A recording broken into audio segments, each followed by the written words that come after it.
Akala nila, dahil 67 na ako, madali na akong manipulahin. Ang hasyenda namin, ang pamana ng pamilya, ipinirma ko ng hindi nalalaman. Ang pinakamasakit, hindi ang ninakaw na titulo, kundi ang pagtatangkang i-frame ako sa pagpatay. Pagpatay. Ang hiya na iyon, ang dangal ng pamilya, hinding-hindi ko iyon hahayaang mawala. Para sa kanila, isa lang akong pawn sa multimilyon peso nilang laro.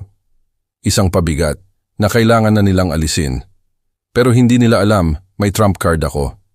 Hindi ang paborito kong kape na sombrero ang nagligtas sa akin, kundi ang apo kong si Jethro at ang katotohanan na inilabas ko sa buong mundo.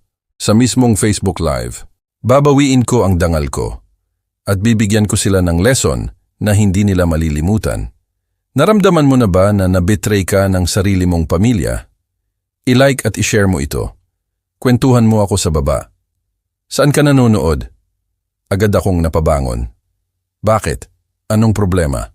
Nasaan ka? Please, magtiwala ka lang po sa akin. Malalaman mo rin po sa lalong madaling panahon. Nawala ang linya bago pa ako nakapagtanong. Nakatitig ako sa telepono sa aking palad. Sinusubukang unawain ang narinig ko. Si Jethro, laging matino at mapag-isip na bata. Kung takot siya ng ganito at tumawag ng madaling araw para magbigay ng ganoong babala, seryoso ang problema. Naglakad ako papunta sa aking closet at binuksan ang ilaw. Parehong nakasabit sa lagayan ang dalawa kong kulay kape na sombrero. Ang isa ay gamit ko sa araw-araw, may mantsa at bakas ng mga taon ng pagtatrabaho sa hasyenda. Ang isa naman ay ang aking panglinggo na sombrero, may pambihirang pilak na koncho at balahibo ng agila na nakuha ko pa noong ako'y nangangaso. Magkamukhang magkamukha sila, bukod lang sa tanda ng gamit. Regalo silang pareho ng yumaong asawa kong si Marta na nagpilit na kailangan ng isang responsableng hasyendero ng disenteng sombrero. Hindi ko maintindihan kung bakit ako binabalaan ni Jethro na huwag isuot ang alinman, pero 45 taon ng pagpapalaki sa mga anak at apo ang nagturo sa akin kung kailan kailangang magtiwala ng walang tanong. Ito ang isa sa mga pagkakataong iyon. Sa halip na ang karaniwan kong sombrero, kinuha ko ang lumang baseball cap na nakasabit sa likod ng pinto. Para itong bago sa aking ulo habang pababa ako para magtimpla ng kape. Ang Hacienda de la Cruz ay nasa pamilya na namin sa loob ng 4 na henerasyon. Ang mga gawain sa umaga ay sagrado. Kape muna, sa kalakad sa bakuran upang tignan ang mga baka, kasunod ang kung anuman ang kailangan gawin sa araw na iyon. Pero iba ang araw na ito. Ang tawag ni Jethro ay nag-iwan ng kakaibang kaba sa aking dibdib na hindi kayang tanggalin ng pamilyar na ritual. Habang iniinom ko ang kape ko at pinapanood ang sikat ng araw sa mga bundok, inuulit-ulit ko ang mga salita niya. Ang takot sa boses niya, ang bigla niyang pagbaba ng telepono. Pagsapit ng 8:30 tapos na ang mga ikot ko. Ayos ang mga baka, ligtas ang bukid. Plano kong magmaneho papunta sa bayan para kumuha ng mga feed supplements sa agri-supply store. Isang buwanang biyahe na ginagawa ko na sa loob ng 15 taon. Normal sana ang araw na ito, kundi lang sa matinding pag-aalala para sa apo ko. Sumakay ako sa aking pick-up truck. Isang maasahang Ford na matagal ng gamit pero matibay pa rin. Kakaiba ang pakiramdam ng baseball cap habang inaayos ko ang rear view mirror at nasagap ko ang sarili kong hinahanap ang kape na sombrero na wala doon. Ano man ang kinatatakutan ni Jethro, sana ay malaman ko na sa lalong madaling panahon. Ang biyahe papunta sa bayan ay tumagal ng 30 minuto. Ginawa ko na ito ng maraming beses. Alam ko na ang bawat kurba. Ang Bayan Agri-Supply ay nasa gilid ng lungsod, isang malaking gusali kung saan nagtitipon ang mga hasyendero upang pag-usapan ang panahon, presyo ng baka at lokal na balita. Ngunit pagpihit ko sa parking lot eksaktong 9:00, ang aking pang-araw-araw na gawain ay nagbago ng lubusan. Nakahanay ang mga sasakyan ng pulisya sa kalye. Ang dilaw na crime scene tape ay nakabarikada sa harap ng gusali kung saan ako bibili ng pagkain. Isang grupo ng mga tao ang nagtipon sa sidewalk, umaabot ang leeg upang makita ang nangyari. Nagpark ako malapit at naglakad papunta sa gulo. Nagsimulang bumilis ang tibok ng puso ko dahil sa takot. May masamang nangyari dito. Pilit akong nagdaan sa grupo. Sinasabi ng aking hasyendero instincts na lumapit. Doon ko nakita si Kapitan Tolentino, malapit sa dilaw na tape. Mukhang matamlay ang kanyang mukha habang pinangangasiwaan niya ang eksena. Si Toby at ako ay magkaklase noong high school. 45 taon na ang nakalipas. Toby? Tawag ko. Lumingon siya, may pagkilala at iba pa sa kanyang mga mata. Siguro ay kaluwagan o pag-aalala. Lolo Isko, anong nagdala sa iyo rito? Ang kanyang boses ay may bigat ng isang taong matagal nang nakikipagbuno sa seryosong bagay. Kukuha sana ng pagkain, sabi ko. Itinuro ang tindahan sa likod ng tape. Anong nangyari? Bago siya nakasagot, nakita ko ang isang pamilyar na figura na nakaupo sa likuran ng isang patrol car, mga 20 metro ang layo. Nakayuko si Jethro, nanginginig ang mga balikat niya habang inaalok siya ng panyo ng isang babaeng opisyal. Ang makita ang aking apo na nahihirapan ay nagbigay sa akin ng matinding ginaw. Kaya nga ako natutuwa na nandito ka, sabi ni Toby, sinundan ang tingin ko. Tinawagan namin ang apo mo kanina. Ang huling numero na tinawagan sa telepono ng biktima ay sa kanya. Biktima. Parang suntok sa sikmura ang salitang iyon. Isang dalaga, siguro mga late 20s, natagpuan ang katawan bandang alas 4 ng umaga ng delivery driver. Nagsimula akong maglakad papunta kay Jethro, pero pinigilan ako ni Toby sa braso. Lolo Isko, may iba pa. Isang bagay na posibleng magpaliwanag kung bakit ka tinawagan ng apo mo kanina. Iginiya niya ako palapit sa lugar kung saan natagpuan ang biktima kahit na nailipat na ito. Ang nakita ko ay nagpalamig ng dugo ko. Nakalapag sa lupa, sa loob ng isang malinaw na evidence bag, ay isang kape na sombrero. Magkamukhang magkamukha ito sa akin hanggang sa pinakamaliit na detalye. Ang pilak na koncho ay kumikinang sa sinag ng umaga at nakita ko ang natatanging balahibo ng agila na nakalagay sa banda nito. Ang sombrero na iyan? Bulong ko.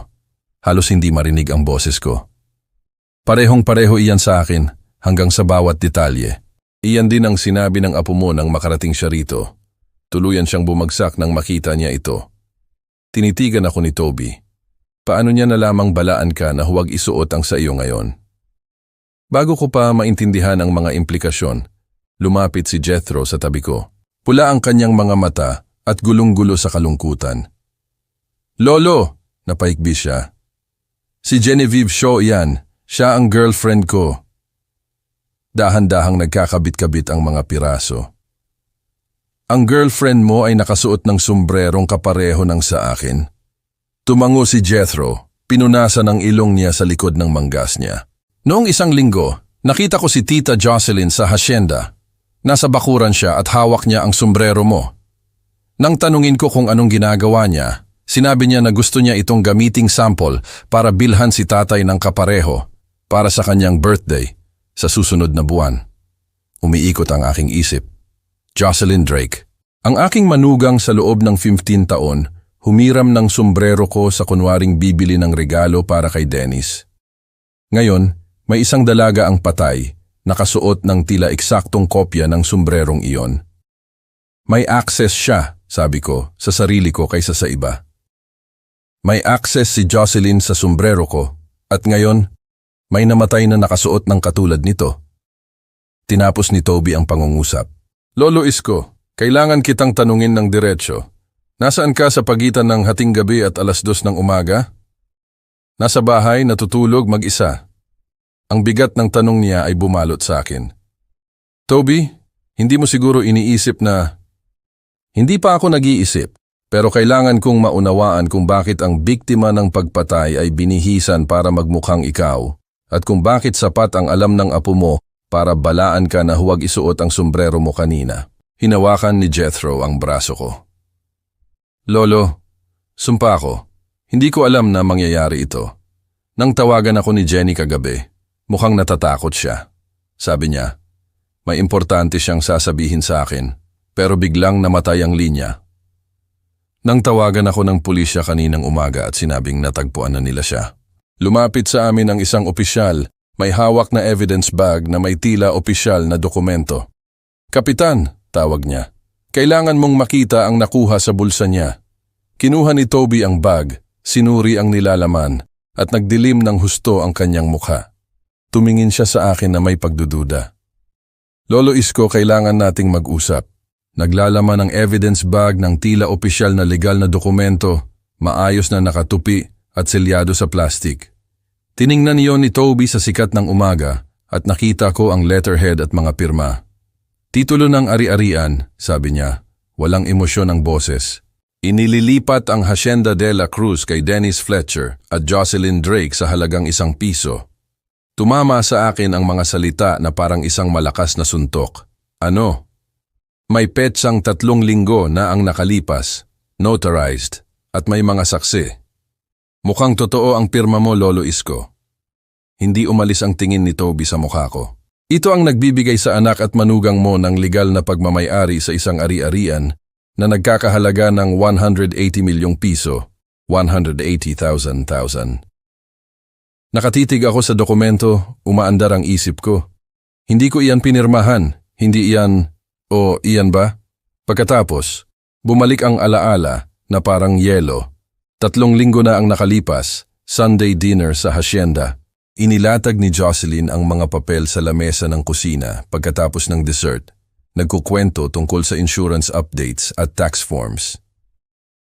Pirmahan mo lang dito, Dad, sabi niya na may malawak ng ngiti. Mga boring na papel, pero proteksyon ito para sa pamilya. Pumirma ako ng hindi nagbabasa. Nagtiwala ako ng walang pag-aalinlangan. Ito ang nagbibigay sa kanila ng legal na pagmamay-ari, patuloy ni Toby. Motiibong pumatay kung may sumusubok na i-frame ka sa pagpatay sa taong posibleng magbunyag ng forgery. Ang mga implikasyon ay bumagsak sa akin. May pumatay kay Jenny, binihisan siya para magmukhang ako at nagtanim ng ebidensya ng isang forged na paglilipat ng ari-arian. Ang perpektong setup para alisin ang isang saksi at ang tunay na may-ari sa isang pagkakataon. Kailangan kong umuwi, sabi ko. Nanginginig ang boses. Ang biyahe pabalik sa hacienda ay tila ang pinakamahabang 30 minuto ng buhay ko. Sa pagdating ko, nakita ko ang puting Lexus ni Jocelyn na nakaparada malapit sa harap ng bahay. Nakita ko siya sa aking study na naghahalungkat sa aking filing cabinet. Nakakalat ang mga papel sa desk ko at may Manila folder sa kanyang kamay nang pumasok ako. Anong ginagawa mo sa bahay ko? Lumingon siya, nabigla, pero mabilis na bumalik ang composure niya. Lolo Isko, salamat at nandito ka na. Naghahanap ako ng mga dokumento para tulungan ka sa legal na issue na ito. Mga insurance papers, tax records, anuman na posibleng magpatunay ng iyong kawalang sala. Paano mo nalaman ang tungkol sa legal na issue?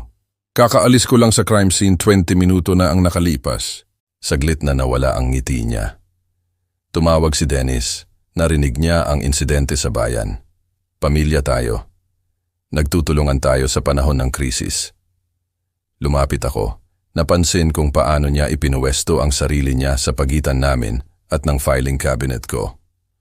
Jocelyn, minanipula mo ba ako para pirmahan ang titulo ng ari-arian na yon? Anong titulo? Hindi ko alam ang sinasabi mo. Ngunit ang kanyang mga mata ay nanlamig at nagiging mapagkalkula. Ang maskara ng mainit na manugang ay naglalaho. Ang naglilipat ng hacienda sa iyo at kay Dennis sa halagang ₱1.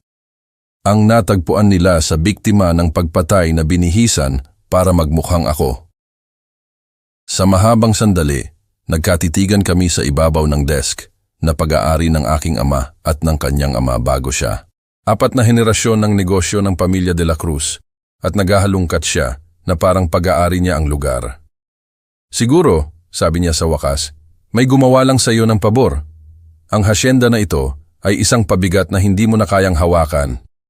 67 taong gulang ka na, nabubuhay mag-isa, gumagawa ng masamang desisyon. Siguro oras na para ipaubaya ito sa mas nakababatang henerasyon. Ang kaswal na kalupitan sa kanyang boses ay parang sampal. Ang babaeng ito ay umupo sa lamesa ko sa loob ng 15 taon, tumawag sa akin ng dad, naging bahagi ng bawat okasyon at selebrasyon ng pamilya. Ngayon, nakatayo siya sa study ko, naghahalungkat ng mga pribadong papel. At sinasabi sa akin na masyado na akong matanda para pamahalaan ang sarili kong buhay. Ang tunog ng isang mamahaling makina ng kotse sa driveway ang pumutol sa tensyon. Nakita ko ang isang itim na Mercedes na huminto sa likod ng Lexus ni Jocelyn. Isang lalaking nakasuit ang lumabas, may dalang leather briefcase. Ang ngiti ni Jocelyn ay bumalik, matalim at may kumpiyansa. Saktong-sakto ang dating. Ang lalaking pumasok sa study ko ay agad nakakuha ng atensyon. Si Atty. Ricky Reyes ay gumalaw ng may sadyang kumpiyansa. Inilapag niya ang kanyang briefcase sa aking desk. Mr. De La Cruz, abogado po ako ni Mrs. Jocelyn Drake. May kalituhan po tungkol sa legal na dokumento at may mga maling paratang laban sa aking kliyente. Walang kalituhan, sabi ko. Minanipula niya ako para pirmahan ang hasyenda ko. Ngumiti si Reyes na parang pating. Iyan mismo ang paranoid thinking na ikinababahala namin. Nag-file po si Mrs. Drake para sa competency hearing. Naniniwala kaming naghihirap po kayo sa age-related cognitive decline na nakakaapekto sa inyong pagpapasya. Kumuha siya ng isang makapal na folder. Isang matanda na gumagawa ng mga paratang laban sa pamilya, nagpaparamdam ng mga conspiracies at nagpapakita ng pabago-bagong pag-uugali.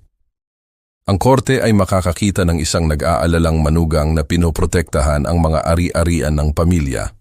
Tumabi sa kanya si Jocelyn. Ang maskara niya ng pag-aalala ay napalitan ng malamig na pagkalkula. Ginagawa namin ito para sa sarili mong kabutihan, Dad. Bukod pa rito, may hawak din si Mrs. Drake na mga dokumento ng power of attorney. Kung sakaling makita ng korte na incompetent ka, aakuhin niya ang buong kontrol ng iyong mga ari-arian, medical na desisyon at living arrangements. Ang implikasyon ay tumama na parang isang pisikal na suntok. Plinano mo ito. Plano naming protektahan ang isang mahinang matanda mula sa masasamang desisyon, sabi ni Jocelyn. Ang hasyenda na ito ay nagkakahalaga ng 180 milyong piso. Mapanganib iyan sa maling kamay. Bumukas ang harapang pinto. Lumabas si Dennis, naguguluhan. Anong nangyayari, Joy? Bakit nandito ang abogado mo? Gumagawa ng seryosong paratang ang iyong ama, paliwanag ni Reyes. Pinag-uusapan namin ang legal na proteksyon para sa lahat. Tumingin si Dennis sa pagitan ng asawa at sa akin, halatang naguguluhan. Dad, baka kailangan nating isaalang-alang, tumatanda ka na at masyadong malaking trabaho ang hasyenda. Ikaw din. Ang pagtataksil ay mas masakit kaysa sa kalupitan ni Jocelyn. 5 million peso na defamation lawsuit. Mandatory psychiatric evaluation, supervised living. Sabi ni Jocelyn, madaling paraan o mahirap na paraan. Tumango si Reyes. Pinoprotektahan ng batas ang mga miyembro ng pamilya na kumikilos ng may mabuting hangarin upang tulungan ang mga matatandang hindi na kayang pamahalaan ang kanilang mga gawain. Naramdaman kong nagsara ang mga pader ng sarili kong bahay. Ang hasyenda na pinagsikapan ng aking lolo sa tuhod ay malapit nang nakawin sa pamamagitan ng legal na manipulasyon. Nag-vibrate ang telepono ko. Tigilan ang paglaban o mawawala ang lahat ng mahal mo. Bago ko pa maintindihan, isa pang text mula kay Jethro. Magkita sa lumang gilingan hating gabi. Pista sa nayon tag-init. Nanlamig ang dugo ko. Ang pista sa nayon tag-init ay ang aming emergency code mula noong siya ay 12. Isang bagay na gagamitin lang niya kung nasa panganib ang kanyang buhay. Mga Ginoo, tapos na ang usapan na ito. Hindi nawala ang ngiti ni Reyes. May 48, oras kayo para pag-isipan. Pagkatapos niyan, itutuloy namin ang lahat ng legal na paraan para protektahan ang interes ni Mrs. Drake at tiyakin ang inyong tamang pangangalaga. Habang kinukuha nila ang mga papel, bumulong si Jocelyn malapit sa aking tainga. Wala kang ideya kung kanino ka nakikipaglaban, matanda. Ngunit sa pagtingin ko sa text ni Jethro, naunawaan ko na lumalampas pa ito sa pagnanakaw ng ari-arian. Nasa panganib ang apo ko at ang kaligtasan namin ay nakasalalay sa mga sekreto na maaari lang ibahagi sa dilim ng isang inabandunang gilingan. Ang lumang gilingan ay nakatayo na parang isang kalansay laban sa bituin na langit. Ang mga basag na bintana ay nakatingin sa ilog. Nagmaneho ako ng walang headlights sa huling milya. Sinusundan ng isang dirt road na naaalala ko pa noong nangangaso pa ako. Si Jethro ay nakayuko sa isang konkretong loading dock, Ang kanyang siluet ay bahagya lang makita sa liwanag ng buwan. Lolo! Bulong niya, pumutol ang boses. Sa tingin ko, nakatulong ako sa pagkamatay niya. Umupo ako sa tabi niya sa malamig na semento. Sabihin mo sa akin ang lahat. Si Jenny ay hindi lang isang college girl na nakilala ko. Noong Martes ng gabi, tumawag siya sa akin bandang 10:30. Tuwang-tuwa siya pero takot. Sabi niya, sa wakas ay nakakita na siya ng matibay na ebidensya tungkol sa isang malaking bagay. Nakaorganisa na ang lahat sa kanyang apartment. Ebidensya tungkol sa ano? Hindi niya sinabi sa telepono. Sabi niya, may kinalaman ito kay Tita Joy at sa iba pang tao. Isang bagay tungkol sa mga matatandang may-ari ng ari-arian. Sabi niya, haharapin niya ang isang tao kinabukasan na may patunay ng lahat. Pinunasan ni Jethro ang kanyang mga mata. Nang tawagan ako ng pulisya tungkol sa pagkamatay niya, pumunta ako sa apartment niya. Nakabukas ang pinto, parang may nauna na sa akin doon. Mukhang hinanap ang lugar, pero may hindi sila nakita. Ano ang nahanap mo? Sa likod ng salamin sa kwarto niya, nagtago siya ng mga files, bank records, paglilipat ng ari-arian, death certificates, mga pangalan, at dates na umabot na ng mga taon. Lumalakas ang boses niya habang nagpapatuloy siya. Si Martha Whitmore ang isa sa kanila. Isang matanda na may hasyenda sa Red Lodge. Inilipat ang ari-arian sa isang development company. Pagkatapos, namatay siya sa isang sunog-6 na buwan ang nakalipas. Ang pangalan ay walang kahulugan sa akin, pero ang pattern ay nakakakilabot. Ilan pa ang iba? 11, 11 ang nabibilang ko, baka mas marami pa. Lahat ay matatandang may-ari ng ari-arian sa Luzon, Visayas, pati na rin sa Mindanao. Lahat ay inilipat ang lupa sa pamamagitan ng legal na dokumento. Pagkatapos, namatay sa loob ng 1 taon. Atake sa puso, aksidente, sunog sa bahay. Kinuha ng apo ko ang isang maliit na thumb drive. Kinopya ko ang lahat bago pa bumalik ang kung sino man. Matagal nang iniimbestigahan ito ni Jenny. Lolo, sa tingin ko natuklasan niya na si Jocelyn ay bahagi ng isang operasyon na target ang mga matatandang may-ari ng lupa. At sa tingin mo, pinatay siya ni Jocelyn para manahimik? Ang sombrero, Lolo. Iyon ang dahilan kung bakit ako nagbigay babala sa iyo. Bumulong ang boses ni Jethro. Sa mga notes ni Jenny, isinulat niya kung paano nila minsan iniframe ang kanilang mga biktima. Ginagawa nilang mukhang ang matanda ang gumawa ng krimen bago sila mamatay. Nang makita ko si Tita Joy na kumuha ng sombrero mo noong nakaraang linggo at pagkatapos ay narinig ang tungkol sa pagpatay, nagkabit-kabit ang mga piraso. Hindi hiniram ni Jocelyn ang sombrero ko para sa birthday ni Denise. Ininakaw niya ito para itanim sa isang crime scene para magmukhang ako ang pumatay sa taong makakapagbunyag ng kanyang operasyon. Ilang hakbang na lang, i-frame niya ako sa pagpatay, pagkatapos ay ipapadeklara akong incompetent. Perpektong setup. Alisin ang saksi at ang kasalukuyang biktima sa isang galaw. Ibinigay ni Jethro ang thumb drive sa kamay ko, pero mas matalino si Jenny sa inakala nila. Dinokumento niya ang lahat. Kailangan nating ibigay ito kay Kapitan Tolentino. Maaasahan ba natin siya? Binanggit sa files ni Jenny ang mga bayad sa mga opisyal ng law enforcement. Hindi natin alam kung gaano kalalim ito. Ang tunog ng mga sasakyan na papalapit ay nagpatigil sa aming dalawa. Maraming makina ang gumagalaw ng dahan-dahan, walang headlights, tulad ng ginawa ko. Pero hindi ito mga kaibigan na darating para tumulong. Sinundan nila tayo, bulong ni Jethro. Narinig ko ang mga yabag sa graba sa labas ng gilingan. May 3 tao, baka mas marami pa. Nakatrap kami sa isang gusali na walang back exit. Napapaligiran ng sino mang pinadala ni Jocelyn para linisin ang mga loose ends niya. Mula sa isang basag na bintana, nakita ko ang mga sinag ng flashlight na nagwawalis sa lugar. Professional? Lolo, huminga si Jethro, nanginginig ang kamay habang umabot sa kanyang jacket. May iba pa. Ang telepono ni Jenny, nakarecord siya noong nangyari iyon. Mr. De La Cruz, alam naming nandyan kayo. Ang boses ni Jocelyn ay umalingaw-ngaw sa inabandunang gilingan, may kumpiyansa ng isang taong naniniwala na hawak niya ang lahat ng mga alas. Idinikit namin ni Jethro ang aming sarili sa pader. Wala na kayong tatakbuhan, Lolo Isko. Lumabas na kayo at pag-usapan natin ito ng sibilisado.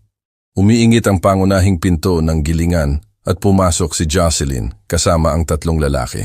Nakilala ko agad si Deputy Tristan Fox. Ang kanyang uniforme at badge ay nagbigay ng maling autoridad sa kung ano ang malinaw na kriminal na negosyo. Ang dalawa pa ay mga estranghero, malalaking lalaki na nakasuot ng maitim na damit na gumagalaw ng may kasanayan. Nanghihimasok kayo sa pribadong ari-arian, inihayag ni Jocelyn. Ang ebidensya na iyan ay pag-aari ng aking legal team at nanghihimasok kayo sa isang patuloy na investigasyon. Sumulong si Deputy Fox, nakahawak sa kanyang baril. Ito ay opisyal na negosyo ng pulisya. Hinahadlangan ninyo ang hustisya sa pamamagitan ng pagtago ng ebidensya sa kaso ng pagpatay. Halos tumawa ako sa kapalaluan. Aarestuhin nila kami dahil sa paghawak ng ebidensya ng kanilang sariling mga krimen. Lolo Isko, alam kong naririnig mo ako. Patuloy si Jocelyn, naglalakad ng mas malalim sa gilingan. Plinano ko ang pag-alis mo sa loob ng 2 taon, matanda. Akala mo ba matatalino ka sa isang operasyon na ganito kasopistikado? Ang kanyang kumpiyansa ay nakamamangha. Dito siya nagkumpisal sa pagpatay at conspiracy, tila sigurado na walang makakarinig ng kanyang mga salita. 11 ari-arian sa Luzon, Visayas at Mindanao, development deals na nagkakahalaga ng halos 3 bilyong piso, 3,000 talentausa. Ang maliit mong hasyenda ay ang pinakabagong acquisition lang sa isang napaka-profitableng negosyo. Masumigpit ang hawak ni Jethro sa braso ko habang lumalapit ang boses ni Jocelyn. Dapat sana ay simple lang si Jenny. Gagamitin ko lang sana ang naive na si Jethro para kumuha ng impormasyon, i-forge ang mga kinakailangang dokumento, at mag-ayos ng isang maginhawang aksidente para sa matigas ang ulo na lolo. Malinis, mahusay, profitable. Pero naging ambisyosa siya, hindi ba? Nagsimulang maglaro ng detective. Iniisip na mas matalino siya kaysa sa mga taong nagpapaka-perpekto sa sistemang ito sa loob ng maraming taon. Kinailangan kong alisin siya bago niya sirain ang lahat, sabi ni Jocelyn, na parang pinag-uusapan lang ang panahon. Ang sombrero ay perpekto. I-frame ka sa kanyang pagpatay. Pagkatapos ay gamitin ang iyong halatang pagkakasala at lumalalang mental na estado para bigyang katwiran ang competency hearing. 2 problema ang nalutas sa isang solusyon. Wala nang mga saksi sa pagkakataong ito, dagdag ni Fox. Ang kaswal na pag-amin sa maraming pagpatay ay nagpadala ng yelo sa aking mga ugat. Ang mga taong ito ay pumapatay ng mga matatandang may-ari ng lupa sa loob ng maraming taon, at ang law enforcement ay tumutulong sa pagtakip nito. Isa ka lang greedy old fool na humadlang sa pag-unlad, sabi ni Jocelyn. Lumapit na ang mga yapak niya. Sa ilang sandali, matatagpuan na nila ang aming pinagtataguan sa likod ng lumang grain conveyor.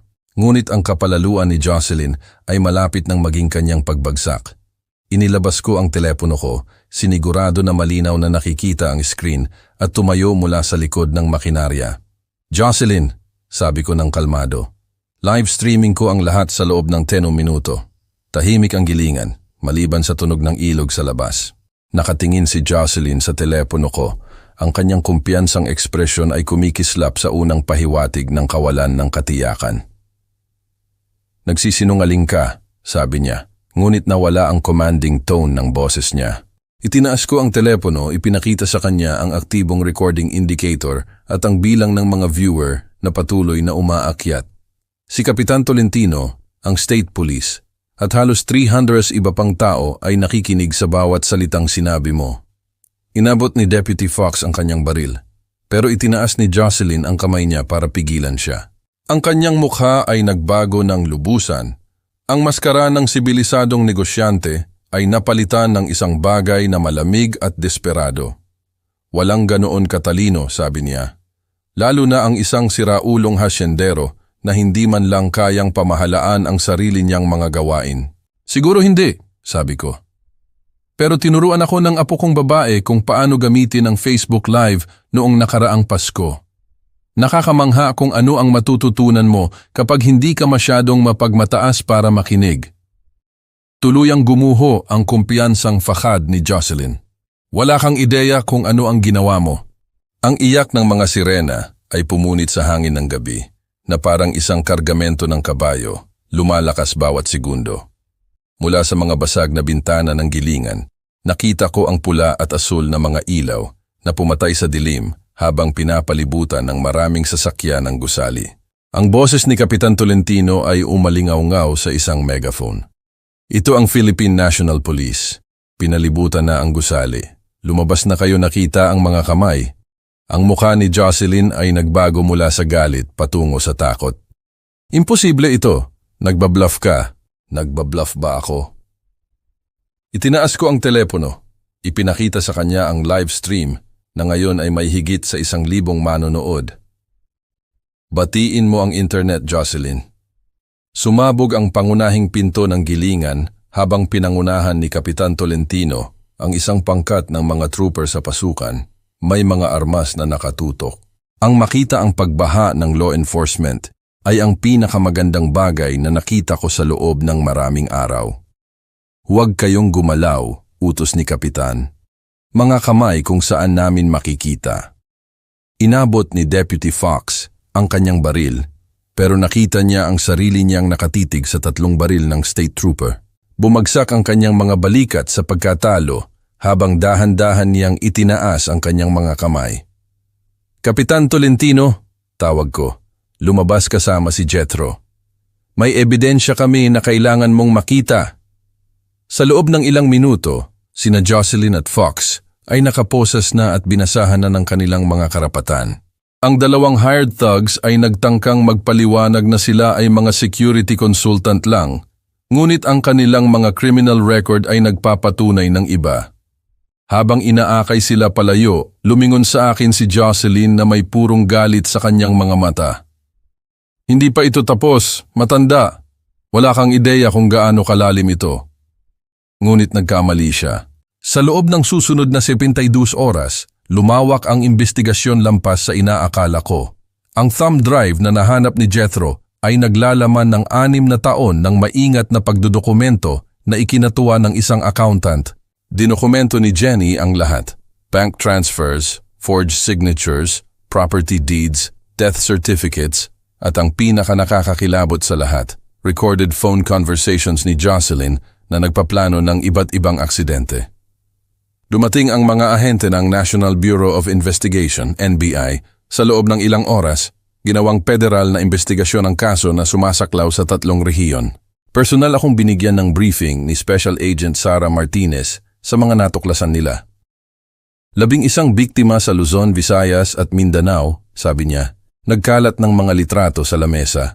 Matatandang may-ari ng ari-arian, lahat ay may mahalagang lupa. Lahat ay patay sa loob ng ilang buwan matapos pumirma ng mga dokumento ng paglilipat.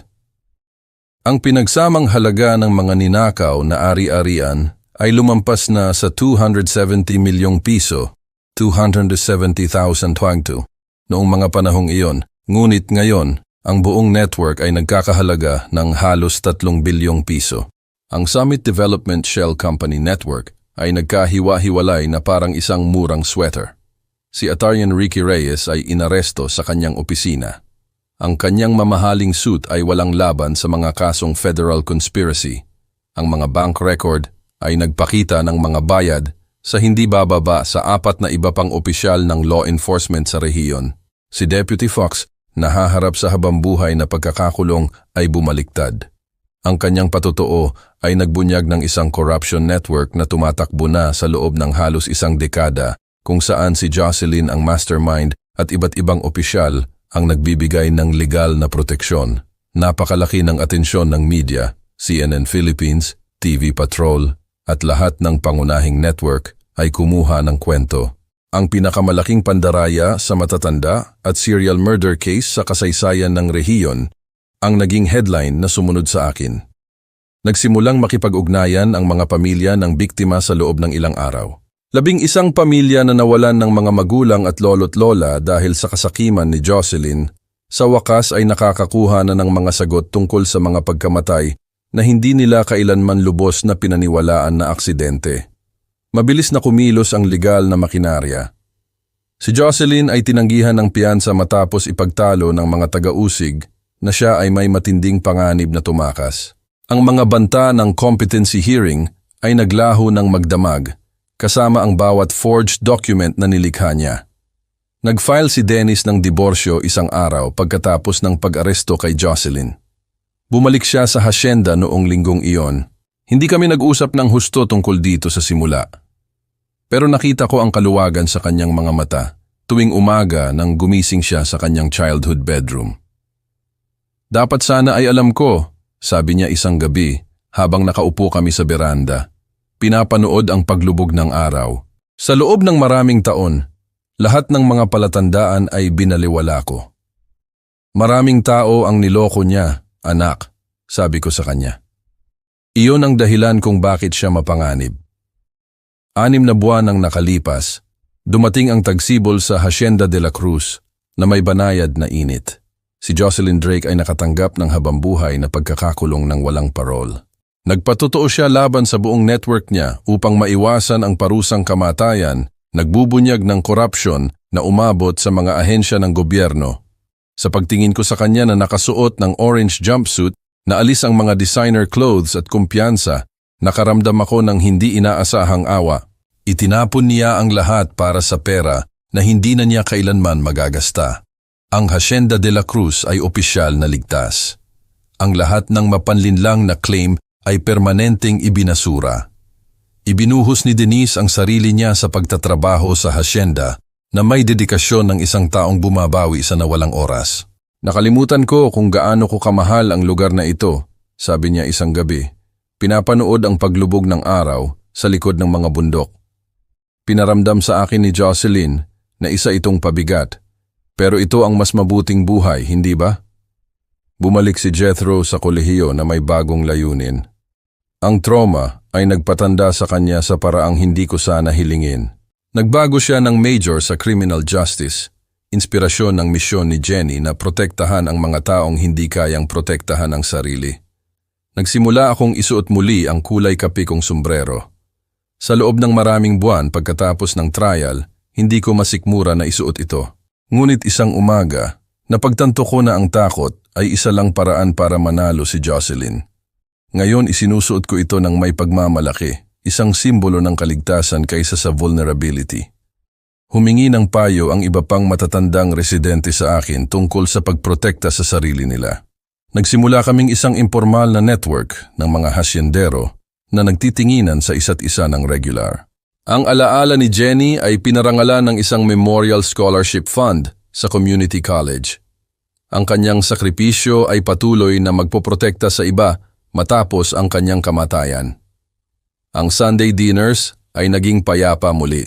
3 henerasyon ng mga lalaking de la Cruz ang nagbabahagi ng mga kwento, nagpaplano ng mga pagpapabuti at nag-e-enjoy ng oras ng pamilya nang walang nakatagong agenda o legal na banta.